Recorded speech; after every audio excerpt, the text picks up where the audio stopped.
नयनपुर गांव में अर्जुन नामक युवक 2 मटके पानी के लेकर लौट रहा है।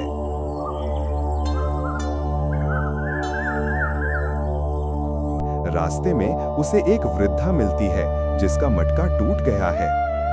उसके पास नया मटका खरीदने का सामर्थ्य नहीं और वो बेहद दुखी है। अर्जुन बिना सोचे समझे उसे अपना एक मटका दे देता है। वृद्धा उसे आशीर्वाद देती है कि उसका दिल हमेशा सोने जैसा बना रहे। घर लौटने पर उसकी चाची रत्ना उसे ताना देती है कि वो जानबूझकर घर का सामान बांटता फिरता है।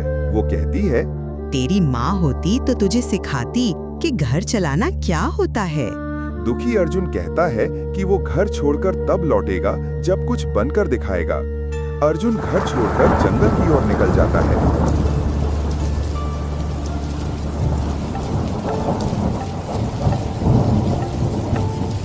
एक तूफानी रात में वो एक टूटी फूटी झोपड़ी में शरण लेता है, जहां उसे एक बीमार तपस्वी मिलते हैं।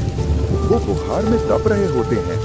अर्जुन बिना किसी स्वार्थ के उनकी देखभाल करता है। जब तपस्वी होश में आते हैं तो अर्जुन से पूछते हैं कि वो ऐसा क्यों कर रहा है। अर्जुन कहता है कि दूसरों की सेवा करना उसका धर्म है। तपस्वी मुस्कुराते हैं और उसे अगले दिन एक रहस्य बताने का वादा करते हैं। अगली सुबह तपस्वी अर्जुन को एक गुप्त स्थान पर ले जाते हैं, जिसे वे कल्याण कुंड कहते हैं। वहां एक कुआं है जिसके भीतर चमत्कारी खजाना छिपा है।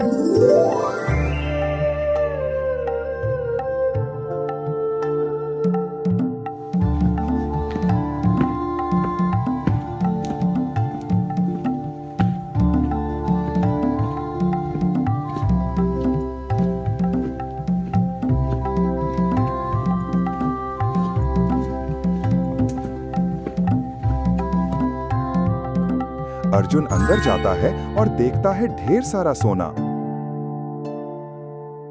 लेकिन उसे आकर्षित करती हैं 2 वस्तुएं, एक मिट्टी का कटोरा और एक पानी का कलश। तपस्वी बताते हैं कि इस मिट्टी में जो बोया जाएगा वो सोने की फसल देगा और ये पानी किसी भी रोग को ठीक कर सकता है। इन्हें केवल एक बार ही प्रयोग किया जा सकता है। अर्जुन सारे खजाने को छोड़कर इन 2 चमत्कारी वस्तुओं को चुनता है। जैसे ही वो ऊपर आता है, तपस्वी अदृश्य हो जाते हैं। अर्जुन नयनपुर लौटता है और पाता है कि गांव भयानक सूखे की चपेट में है। खेत बंजर हैं, बच्चे भूखे हैं और सभी निराश हैं। अर्जुन गांव के एक कोने में चुपचाप जादुई मिट्टी और पानी का प्रयोग करता है।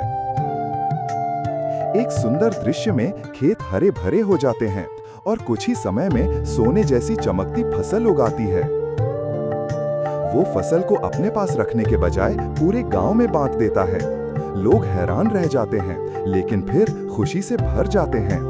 चाची रत्ना भी पास आती है, आंसू भरी आंखों से माफी मांगती है और कहती है कि उसे आज समझ आया कि असली दौलत दिल की होती है।